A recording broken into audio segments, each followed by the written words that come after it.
नमस्कार दोस्तों।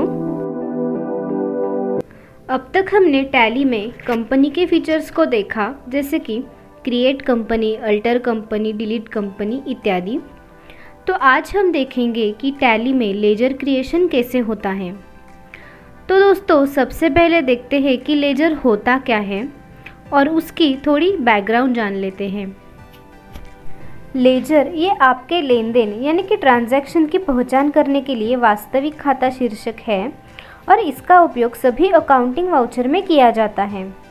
बिना लेजर के आप किसी भी ट्रांजैक्शन को रिकॉर्ड नहीं कर सकते। हम जब मैन्युअली अकाउंटिंग करते हैं तो हम जर्नल में सभी एंट्रीज एक ही स्थान पर एक के बाद एक कर देते हैं, जबकि टैली में जर्नल एंट्रीज यानी कि कोई भी ट्रांजैक्शन रिकॉर्ड करने के लिए अलग अलग टाइप के वाउचर्स बनाए दिए जाते हैं, जैसे कि sales account, payment account, purchase account इत्यादि।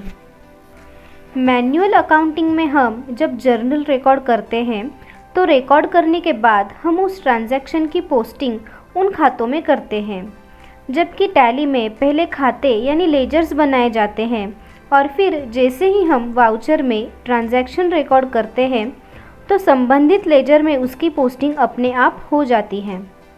तो इसके लिए टैली ने हमें पहले से ही कई ग्रुप्स बनाकर दे दिए हैं, हमें सिर्फ उनके अंतर्गत खाते खोलने होता है। तो चलो अब हम इसे प्रैक्टिकली देखते हैं। हमने लास्ट टाइम जो कंपनी बनाई थी उनमें से एक कंपनी यहाँ पर ओपन है, तो हम इसी कंपनी में ही देखते हैं कि लेजर कैसे क्रिएट करते हैं। दोस्तों, हमने अकाउंटिंग कंसेप्ट्स देखते समय अकाउंट यानी कि खाता क्या है ये जाना था, तो टैली में अकाउंट को ही लेजर नाम दिया गया है। टैली में हम जब कोई कंपनी बनाते हैं तो उसमें हमें दो लेजर्स ऑलरेडी बनाए हुए मिलते हैं, जो कि है कैश अकाउंट और प्रॉफिट एंड लॉस अकाउंट। बाकी आपको आपकी आवश्यकता अनुसार बनाना होते हैं। तो दोस्तों, सबसे पहले मान लीजिए हमने कोई व्यापार शुरू किया है, तो हमें टैली में हिसाब रखने के लिए पहले कुछ लेजर्स बनाना होंगे।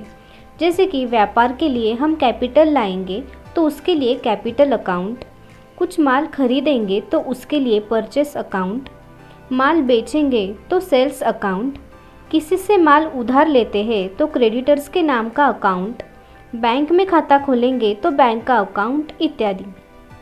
तो दोस्तों, अब यहाँ पर गेटवे ऑफ टैली की स्क्रीन पर आपको कई सारे ऑप्शंस दिखाई दे रहे होंगे। इन सभी मेन्यूज़ के आधार से आप अकाउंटिंग के कई सारे ऑपरेशंस कर सकते हो। हम इन सभी ऑप्शंस को आगे एक एक करके देखेंगे। तो सबसे पहले जाते हैं क्रिएट में। इसकी सहायता से आप टैली में रिकॉर्ड रखने के लिए जो भी मास्टर्स ज़रूरी हैं उन्हें बना सकते हैं। आज हम लेजर क्रिएशन देखेंगे, तो उसके लिए लेजर पर जाकर एंटर प्रेस करें। एंटर प्रेस करते ही लेजर क्रिएशन की स्क्रीन ओपन हो जाएगी। कोई भी बिजनेस शुरू करने से पहले कैपिटल लाई जाती है, तो सबसे पहले हम कैपिटल अकाउंट क्रिएट करते हैं। यदि व्यापार का स्वामी यानी कि ओनर एक व्यक्ति है तो प्रोप्राइटर्स कैपिटल अकाउंट या कैपिटल अकाउंट के नाम से लेजर क्रिएट करें। और यदि व्यापार का स्वामी एक से अधिक है यानी कि पार्टनरशिप फर्म है, तो यहाँ पार्टनर्स के नाम के साथ कैपिटल अकाउंट क्रिएट करें, जैसे कि Shyam's capital account, Ram's capital account इत्यादि। तो सबसे पहले है नेम। इसके आगे हमें लेजर का नाम लिखना होगा, तो अब हम यहाँ पर लिखते हैं कैपिटल अकाउंट। अब एंटर प्रेस करेंगे। यहाँ नीचे एलाइज का ऑप्शन है, उसे हम बाद में समझेंगे। फिलहाल एंटर प्रेस करते हैं। टैली में लेजर बनाते समय वो लेजर किस ग्रुप के अंदर आएगा ये निर्णय करना होता है। यहाँ अंडर में पहले से ही कैपिटल अकाउंट दिखाई पड़ रहा है, तो ये कैपिटल का लेजर है, इसलिए ये कैपिटल अकाउंट के अंदर आएगा। तो एंटर प्रेस करके आगे बढ़ें और एक्सेप्ट विंडो आने तक एंटर ही प्रेस करें। एक्सेप्ट विंडो आने के बाद फिर से एंटर प्रेस करें और स्क्रीन को एक्सेप्ट करें। ऐसे करते ही हमारा कैपिटल लेजर क्रिएट हो जाएगा। और अब अगला लेजर क्रिएट करने के लिए लेजर क्रिएशन की स्क्रीन ओपन ही रहेगी। तो आगे हम हमारा सप्लायर श्याम ट्रेडर्स का लेजर बनाएंगे।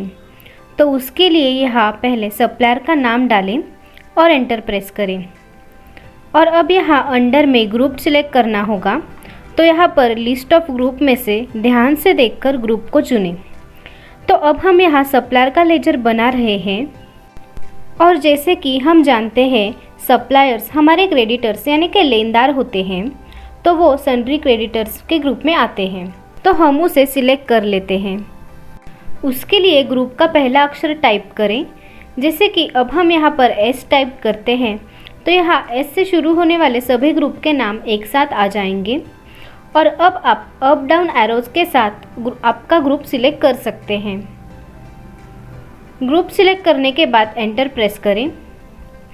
अब यहाँ आगे मेलिंग नेम में हमने सप्लायर का जो नाम दिया था वही आ रहा है।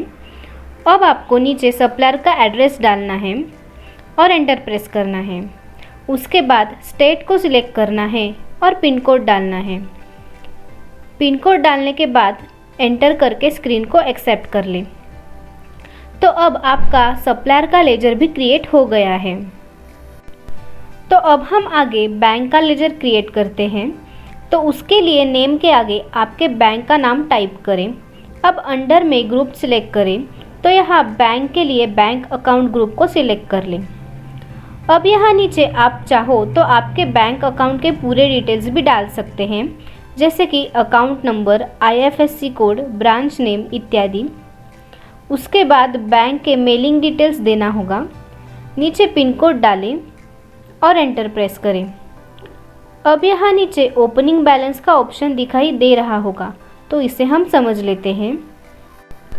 कोई व्यवसायी किसी फाइनेंशियल ईयर की शुरुआत में या बीच में मैनुअल अकाउंटिंग बंद करके टैली में अकाउंटिंग करना शुरू कर देता है, तो उसके मैनुअल अकाउंटिंग की जो भी क्लोजिंग बैलेंस होगी वो टैली के लिए ओपनिंग बैलेंस हो जाएगी और वो सभी बैलेंस उसे कंप्यूटर अकाउंटिंग शुरू करने से पहले लेजर्स बनाते समय अपने यहाँ पर ओपनिंग बैलेंस में लिखना होगा।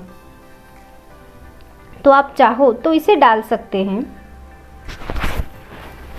उसके बाद एंटर प्रेस करके स्क्रीन को एक्सेप्ट करें। तो इसी तरीके से आपका बैंक अकाउंट भी क्रिएट हो जाएगा। तो दोस्तों, इस तरीके से आप आपके आवश्यकता अनुसार लेजर क्रिएट कर सकते हैं। इस वीडियो में हमने देखा कि एक समय में एक लेजर कैसे बनाते हैं और इसके आगे वाले वीडियो में हम देखेंगे कि मल्टीपल लेजर यानी कि एक साथ एक से अधिक लेजर कैसे बनाते हैं। इसके अलावा हमारे पास अनेक प्रकार के ट्यूटोरियल्स अवेलेबल हैं। अगर आपको वो चाहिए तो हमें कांटेक्ट करें। कांटेक्ट डिटेल्स डिस्क्रिप्शन बॉक्स में दिए गए हैं। धन्यवाद।